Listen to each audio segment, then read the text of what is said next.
रात्रीचे 2 वाजले होते तरी देखील मानसीला झोप येत नव्हती. बेडवर इकडे तिकडे कूस बदलणे चालूच होते. डोक्यात विचारांचे काहूर माजले होते. 10-11 वर्षापूर्वीचा काळ आठवला होता. त्यावेळेस तिचे जीवन किती दुःखदायक होते.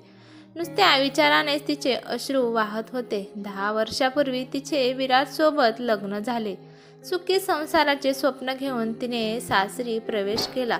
घरातील वातावरण एकदम चांगले होते. सासू सासरे, एक दीर आणि एक नणंद. नणंद तर तिची मैत्रीणच होती. नेहमी वहिनी वहिनी म्हणून मागे फिरायची. मानसीपेक्षा 1 वर्षाने लहान होती. सासूबाई पण तिला स्वयंपाकात मदत करीत असत. जे येत नाही ते अगदी प्रेमाने आईसारखे शिकवत असत. विराजला हे आवडते, तू आज ही भाजी कर, कधी गोड पदार्थ करायला सांगत असत.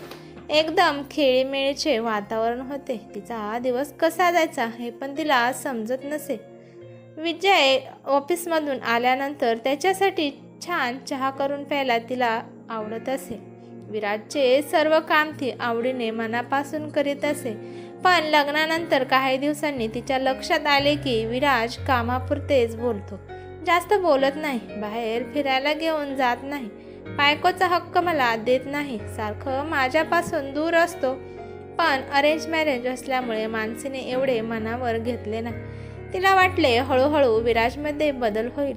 आपल्या प्रेमाच्या ताकदीने आपण त्याला आपलेसे करू. एक दिवस एक दूरचे नातेवाईकांच्या मुलीचे बारशाचे पत्रिका घेऊन आले आणि विराज आणि मानसीला येण्यास आग्रह करू लागले. विराज जास्त काही बोलला नाही, फक्त येतो म्हणून सांगितले. मानसीला खूप खूप आनंद झाला. लग्नानंतर दोघांना पहिल्यांदाच बाहेर जायला मिळणार. 9 दिवसांनी बारसं होतं. तिची आजपासूनच तयारी सुरू झाली. सासू सासरे दोघांनी सांगितले, तुम्ही दोघे मिळून जा. नणंदने वहिनीला विचारले, काही लागत असेल तर मला सांगा, मी मार्केट म्हणून आणून देईल. 8 दिवस भुरकरनं निघून गेले. विराज गप्प होता, काहीच बोलत नव्हता. विराज ऑफिसला जायला निघाला तसे सासूने सांगितले, आज लवकर ये, बारशाला जायचं आहे. बारसं संध्याकाळी 8 वाजता आहे. मानसी खूप उत्सुक होती. तिने तोपर्यंत छान आवरून ठेवलं. काटा पदराची गडद पिवळ्या रंगाची साडी नेसली, केसाचा आंबाडा बांधला. तिच्या नणंदने मोगऱ्याचा गजरा आणला होता, तो छान आंबाड्यावर माळला. हलकासा मेकअप केला. सासूने दागिने दिले, ते घातले आणि विराजची वाट पाहत उभी राहिली. संध्याकाळी विराज जायच्या आधी अर्धा तास अगोदर आला.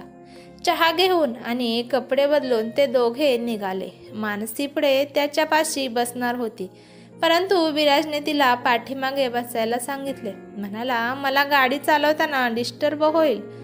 मानसी पण मागं जाऊन बसली. रस्त्याने काहीच बोलला नाही.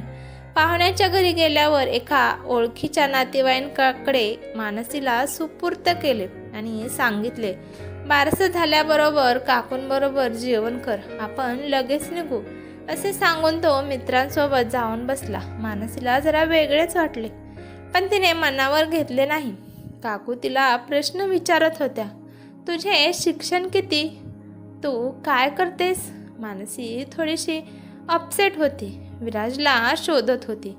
त्याला शोधत शोधत तिने सांगितले, मी फक्त 12वी पास आहे. मी एका खेड्यातली आहे. शिक्षणाची सोय नव्हती आणि आई वडील बाहेरगावी शिकण्यासाठी परवानगी देत नव्हते, म्हणून कशी तरी 12वी शिकले. एकदाचा कार्यक्रम झाला, जेवणही झाले, तरी विराज कुठे दिसतच नव्हता. तिला आता खूप राग येत होता. ती गप्प होती. तेवढ्यात काकूने शेवटचा प्रश्न विचारला, विराज तुझ्यावर प्रेम करतो का? ती थोडीशी गोंधळली. काय उत्तर द्यावे याचा विचार करू लागली, कारण सध्या तिच्या मनात तोच प्रश्न होता. विराज असा का वागत असेल? एवढा वेळ झाला माझी एकदाही विचारपूस करायला आला नाही. ती अचानक भानावर आली आणि काकूला म्हणाली, हो, विराज माझ्यावर खूप खूप प्रेम करतो. थोड्या वेळाने विराज आला. काहीही चौकशी न करता, तू जेवण केलं का? साधं त्याने विचारलंही नाही. चल, आपल्याला खूप उशीर झाला आहे, असे बोलून चालायला लागला. ती त्याच्या मागोमाग निघाली. जाताना पण रस्त्याने तो काहीच बोलला नाही. घरी पोचल्यावर बरोबर धीर म्हणाला, वहिनी तुम्ही आज खूप खूप सुंदर दिसत आहात. ती विचार करू लागली, ज्याच्यासाठी मी एवढे नटले आहे त्यांनी एकदा सुद्धा माझ्याकडे पाहिले नाही. तेवढ्यात सासूबाई आल्या आणि मानसीला म्हणाल्या, लग्नानंतर पहिल्यांदा एवढे छान आवरलेस आणि खरोखर आज तुझी दृष्ट काढावी लागणार. मानसी मुद्दामच हसली. कपडे बदलण्यासाठी रूममध्ये गेली आणि नंतर बाथरूममध्ये जाऊन खूप रडली. विराजच्या अशा वागण्याने तिला त्रास होत होता आणि ती कोणाला सांगू पण शकत नव्हती. मानसी स्वभावाने अबोल. तिने आजपर्यंत विराजला काहीच विचारले नाही. डोक्यात मात्र विराजला विचारण्यासाठी खूप प्रश्न थैमान घालत होते, पण ती बाहेरून गप्प होती. विराज लगेच झोपी गेला. तो मानसीसोबत बोलत पण नव्हता. तिला काय बोलत पण नसायचा. मानसीच्या मनात यायचं की हे माझ्यासोबत असे का वागत आहेत, नक्की प्रॉब्लेम कुठे आहेत, तो मला शोधायला लागेल. बघता बघता लग्नाला 1 वर्ष झालं. 3-4 दिवसांनी लग्नाचा वाढदिवस होता. घरात सर्व तयारी सुरू झाली. दिराने आणि नणंदने त्यांच्या मित्राला सांगून पण ठेवले. सगळे खूप एक्सायटेड होते. सासू सासरे दीर नणंद यांनी प्लॅन केला, घरीच लग्नाचा वाढदिवस साजरा करूया. योजना आखून झाली. संध्याकाळी विराज आल्यावर चहा पाणी झाले की सर्वांनी विषय काढला. विराजला नियोजन करायला सांगितले. मित्रांची नातेवाईकांची निष्ठ करायला सांगितली. विराज काहीच बोलत नव्हता. काहीतरी विचार करत होता. मग अचानक म्हणाला, आम्ही दोघे फिरायला जाऊ आणि तिकडेच वाढदिवस साजरा करू. सर्व गप्प झाले. शेवटी त्यांचा लग्नाचा वाढदिवस होता. त्यांच्या मर्जीप्रमाणे साजरा करू देत म्हणून कोणी जास्तीची चर्चा केली नाही. दोघेच फिरायला जाणार हे फायनल झाले. 3रा दिवस उजाडला. विराजने सुट्टी घेतली होती. विराज तिला घेऊन जवळच्याच ठिकाणी गेला. मानसीला घेऊन गार्डनमध्ये गेला. दुपारी हॉटेलमध्ये जेवण केले. त्यानंतर जू पाहण्यासाठी गेले. दोघांमध्ये जेमतेम संवाद होता. कामापुरतेच बोलणे चालू होते. अजिबात करमत नव्हते. तिला मनातल्या मनात घुसमट होते. विराज बळजबरीने लग्नाचा वाढदिवस साजरा करीत होता असं मानसीला जाणवायला लागलं. आता तिच्या भावनांना तिला मोकळे करायचे होते. आज तिला विराजकडून बऱ्याच प्रश्नाची उत्तरे मागायची होती. तिने मनात पक्का निर्धार केला होता. 1 वर्षापासून होणारा मनाचा कोंडमारा तिला आता असह्य होत होता. विराजच्या पण मनात काहीतरी चालले होते. त्याचे पण अजिबात लक्ष नव्हते. अर्धा जूत पाहिल्यानंतर मानसी म्हणाली, मी खूप थकले आहे, आपण लॉजवर वापस जाऊयात. विराजला पण कंटाळा आला होता. दोघे पण लगेचच लॉजवर परत आले. मानसीने मात्र ठरवले होते की आज काहीही हो, मनातील सर्व प्रश्न विचारायचे. असे ठरवून सर्व धैर्य एकवटून तिने विराजला बोलायला सुरुवात केली. मला काही विचारायचं आहे, मी बोलू का? विराज म्हणाला, मला तुला काही सांगायचे आहे. त्यासाठीच तर मी तुला बाहेर फिरायला घेऊन आलो आहे. नंतर तू बोल. मला अगोदर तुला काही सांगायचं आहे. मानसी शांत बसली. राग येऊ देऊ नकोस. मी तुला आज सत्य सांगणार आहे. यावर तुला जे बोलायचे ते नंतर बोल. माझ्या आई वडिलांनी माझं लग्न तुझ्यासोबत जबरदस्तीने केलं. तुझा रंग सावळा, तू कमी शिकलेली, राणीमान गावंढळ, साडी घातल्याशिवाय तू दुसरी कपडे कोणतीच घालत नाही. मला तू अजिबात आवडत नाही. जी व्यक्ती मला आवडत नाही त्या व्यक्तीबरोबर मी कसा सुखाने राहू शकतो? आई वडिलांसाठी मी लग्न केलं. माझ्या आईने तुला कोणत्या तरी लग्नात पाहिले होते. खूप साधे आणि संस्कारी आहे म्हणून आईने मला जबरदस्ती तुझ्या संग लग्न करायला भाग पाडलं. मला मॉडर्न बायको पाहिजे होती, पण माझ्या पदरात अडाणी बायको पडली. माझे मित्र सारखं चिडवतात मला. त्यांच्या बायका घर सांभाळून नोकरी करतात, पण तुझं शिक्षण पण झालं नाही. आईचं मन दुखू नये म्हणून मी लग्न केलं. मला तुला स्पर्शसुद्धा करू वाटत नाही. त्यामुळे लग्न झाल्यापासून आपल्या दोघात नवरा बायकोचा संबंधच नाही. कारण का माझं एका मुलीवर प्रेम आहे. ती माझी क्लासमेट आहे. ती पहिल्यापासूनच मला आवडते, पण माझ्या आईवडिलांना ती आवडत नाही. ती मॉडर्न राहणीमानात माझ्या आईवडिलांना पसंत नाही आणि मला तीच मॉडर्न राहणीमानाचं पसंत आहे. म्हणून आईने माझ्या मैत्रिणीसोबत लग्न करण्यासाठी नकार दिला. महिनाभर माझ्या संग कोणीच बोलत नव्हतं. शेवटी मी नाईलाजाने तुझ्यासोबत लग्न करणार म्हणून सांगून टाकले. मी तुला कायमचं सोडायसाठी बोलत नाही, एवढेच म्हणतो की तू पण राहा आणि मी माझ्या मैत्रिणीसोबत लग्न करून मी तुमच्या दोघींना पण सांभाळेल. फक्त तू माझ्याकडून कोणत्याच अपेक्षा ठेवू नको. फक्त नावाला माझ्यासोबत राहा. नवऱ्याचा हक्क मी तुला कधीच देऊ शकत नाही. मी सगळा हक्क फक्त माझ्या मैत्रिणीला देणार. यावर तुझा जो पण निर्णय असेल तो निर्णय मला मान्य आहे.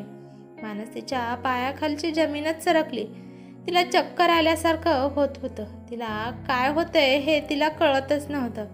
तिच्या मनात आता कोणताच प्रश्न नव्हता, कारण का नाही विचारता सगळ्या प्रश्नाचे उत्तरे तिला मिळाले होते. तिला आता वाटत होते की लगेच जाऊन जीव द्यावा कुठेतरी. जर आपण जीव दिला तर विनाकारण ह्यांना त्रास होईल.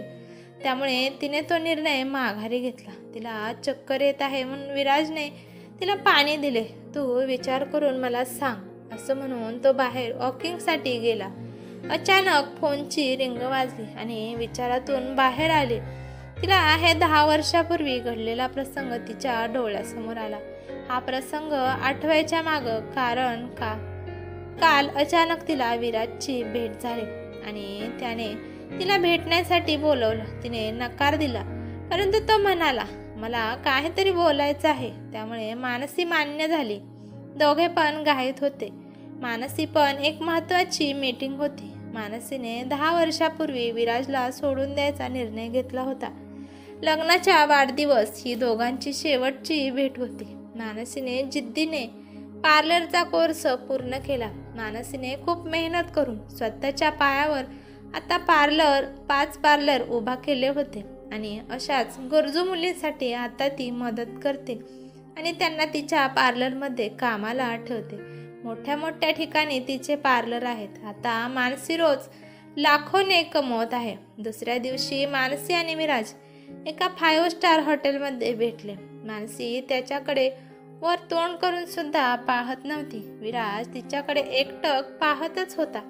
तिच्यात आता खूप बदल झाला होता.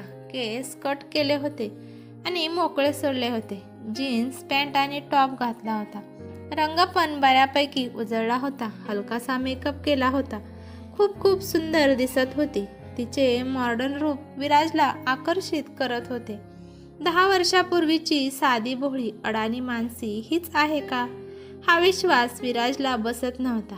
त्याला जशी मॉडर्न बायको पाहिजे होती आता तशीच मानसी दिसत होती. तिचे रूप आता बदललेले होते. त्याच्या घरच्यांनी तिच्या मैत्रिणीसोबत लग्न करून दिले नाही आणि अजून 1-2 वर्ष रिलेशनशिपमध्ये राहिल्यानंतर तिच्या मैत्रिणीने त्याला सोडून दिले. तिला त्याचा पैसा पुरत नव्हता म्हणून ती त्याला सोडून दुसऱ्यासोबत गेली. तेव्हा तिला मानसीची खूप आठवण आली. परंतु रूप जरी बदलले होते परंतु मन तेच होते. विराजने अचानक तिचा हात हातात घेतला आणि तिला म्हणाला की आता तू मला शोभेल अशी दिसत आहे. माझं रूपसुद्धा आता मॉडर्न दिसत आहे. आता मी तुला स्वीकारतो माझी बायको म्हणून आणि मी सगळा हक्क माझा तुला देतो आणि आपण माझ्या आईबाबांना भेटू. त्यांना पण खूप आनंद होईल. मानसीने त्याने घेतलेला हात हिसकावून काढला आणि त्याला म्हणाली की तुम्ही मला आता स्वीकारायला तयार आहात पण मी नाही. मी फक्त तुझ्या आग्रहासाठी एकदा भेटायचं म्हणून तयार झाले आहे. मला तू सोडलेस तेव्हा तो तुझा निर्णय होता. आता हा माझा निर्णय आहे की मी आता परत तुझ्या आयुष्यात कधीच येणार नाही. तिच्या बोलण्यात ठामपणे होता. आता तिने पूर्णपणे स्वतःला स्वीकारलं होतं की आपण आपल्या मर्जीप्रमाणे आयुष्य जगायचं. तिने त्याला सोडून योग्यच निर्णय घेतला होता.